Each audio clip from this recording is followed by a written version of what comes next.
Hello everyone, welcome you once again my YouTube channel Ilm academy.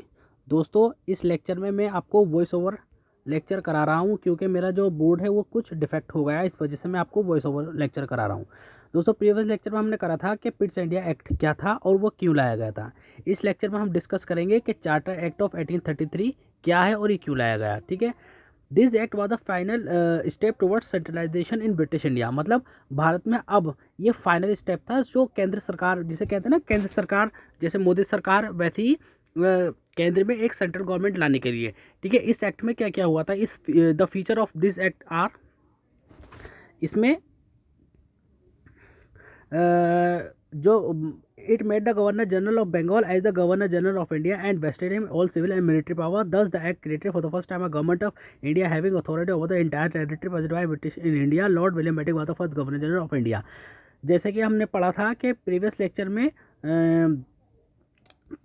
में हमने पढ़ा था, जो गवर्नर था वो गवर्नर जनरल बना, फिर गवर्नर जनरल ऑफ बंगाल बना। अब इस एक्ट के द्वारा क्या हुआ था, जो गवर्नर जनरल बंगाल था अब वो भारत का गवर्नर जनरल बन गया, यानी कि अब वो गवर्नर जनरल ऑफ इंडिया बन गया था, जिसमें Lord William Bentinck was the first governor general of India. याद रखना कि क्वेश्चन पीटी का बन सकता है कि 1833 के एक्ट के द्वारा क्या विलियम बेंटिक बने थे, किसी भी तरीके से एक्ट आ सकता है।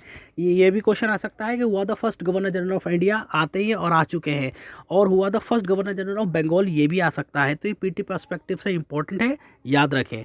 नेक्स्ट है हमारा, it deprive governor general Bombay and Madras legislative powers. मतलब जो बॉम्बे और मद्रास के जो गवर्नर जनरल थे या गवर्नर थे, उसमें क्या था, वे कानून बना सकते थे या कोई भी लेजिस्लेशन बना सकते थे। लेकिन इस एक्ट के द्वारा अब उनकी जो पावर थी कानून बनाने की या लेजिस्लेशन बनाने की, बिल्कुल ख़त्म हो गई थी। अब सारा कंट्रोल गवर्नर जनरल के अंडर में आ गया था। जो मिलिट्री और मतलब मिलिट्री का से रिलेटेड हर चीज़ का कानून बनाने की जो पावर आ गई थी वो अब गवर्नर जनरल के अंडर में आ गई थी। और वही मिलिट्री और सिविल जो भी मतलब एडमिनिस्ट्रेशन से रिलेटेड कुछ भी था वो गवर्नर जनरल के अंडर में था, चाहे वो मिलिट्री से रिलेटेड हो, चाहे वो सिविल राइट्स के या सिविल से रिलेटेड हो, वह सब गवर्नर जनरल के अंडर में था। इस एक्ट के द्वारा क्या हुआ था, इसने ईस्ट इंडिया की जो मतलब कमर्शियल एक्टिविटीज़ थी, जो कमर्शियल बॉडी थी, उसको ख़त्म करके अब वो प्योरली एडमिनिस्ट्रेटिव बॉडी बन गई थी। गवर्नमेंट की प्योरली एडमिनिस्ट्रेटिव बॉडी बन गई थी। ये क्वेश्चन भी पीटी में आ सकता है। ठीक है। और उसके मेजेस्टी कैबिलिटी जो मतलब जैसे अब जो वहाँ की क्वीन थी, उनकी मेजेस्टी के अंडर में सब कुछ करता धरता कौन हो गया था, गवर्नर जनरल हो गए थे, और उसके अंडर में जो आते थे वे क्वीन के अंडर में हो गए थे। जो मेजेस्टी का मतलब अंडर होता है एक तरह से।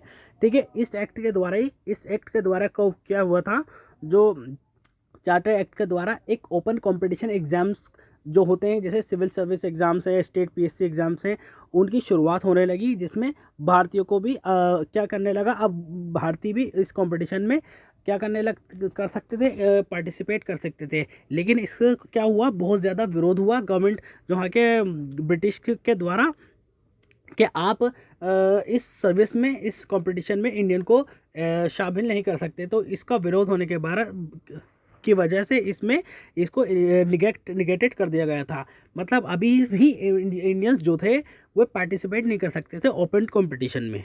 ठीक है। आई होप गाइस आप 1833 का एक्ट आपको अच्छे से समझ में आ गया हो।